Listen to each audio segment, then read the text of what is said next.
Hey, what's going on?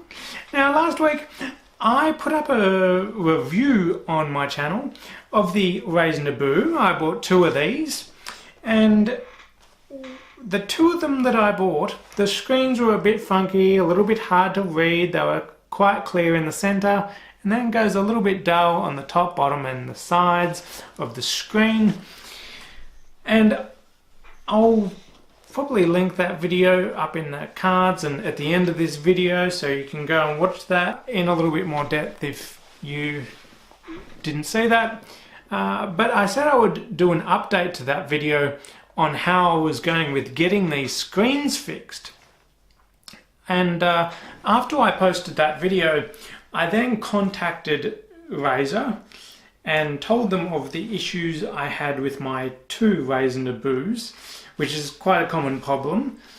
And Razer then sent me an email back saying maybe it might help if you reset the Razer Nabus. And I thought, why would resetting them make a physical screen suddenly come back alive again? But I thought, why not? I'll give it a shot. And so I put both my Razer Nabus into the computer like they said, reset them, and what do you know? It didn't work. So I then sent an email back to Razer saying it's not working, and they told me to go back to the retail outlet that I bought these from, which is EB Games in Australia. And so I sent EB Games an email, told them I've been in contact with Razer, and they said to contact them and what's going on. And I said I really liked the Razer Nabu and I didn't want a refund. I just wanted to exchange them for some new ones. And they sent me an email back saying, I'm very sorry, but we are now no longer stocking the Razer Nabus and we cannot exchange them for you, and so you can only refund them. And so I said, oh, okay.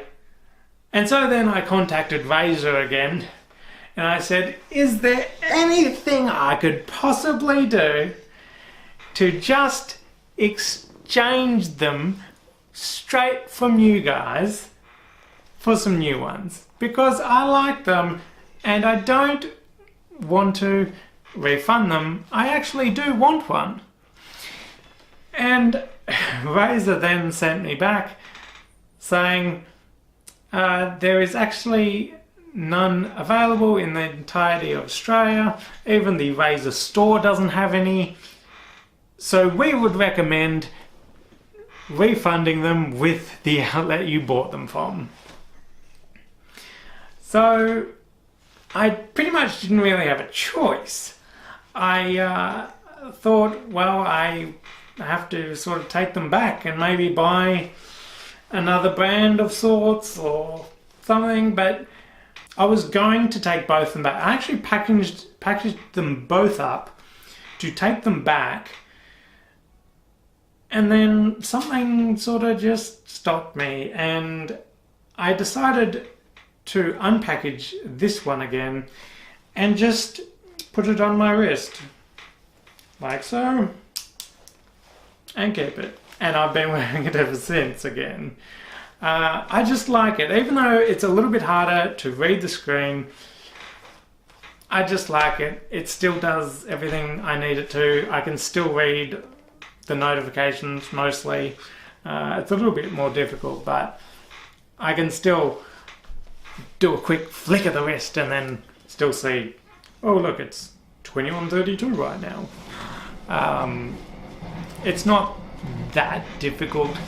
It's not ideal, but at the end of the day, I sort of only paid $57 Australian for it, which is quite cheap. And when you look at other bands and watches and things like that in Australia, for about that $57 mark, they're just near non-existent and not any good, and this is just better. I would rather deal with a little bit of a dodgy screen than having something else. Without spending a lot more money, obviously. There are better watches and smartbands out there for $200 and whatever, but I just thought $57, this is still okay. I don't care. I'm just going to keep it. Now, would I recommend these Razer Nabus to the general public or anyone that sort of says to me, oh, hey, look, that's a nice smartband you got on there. Where'd you get that from? I probably wouldn't recommend buying one. If you could, in fact, get a hold of one. Because they are a little dodgy, I guess. I mean, I really wanted to get it exchanged and I couldn't even get it exchanged even though I wanted it. So yeah, I probably wouldn't recommend one. If you do like Razer products and you do want a smartband or smartwatch or something like that, Razer now does have the Razer Watch, which is probably a little bit better than this, and the reason why they're not really stocking this anymore, but that the price is a bit more on that. Maybe I can get a hold of one to review. I don't know. I'll see. And I guess that's probably about it for this video. So thanks for watching. Like the video if you liked it, and subscribe, and maybe check out a few of my other videos over here that you might like. And I'll see you next time. Bye bye.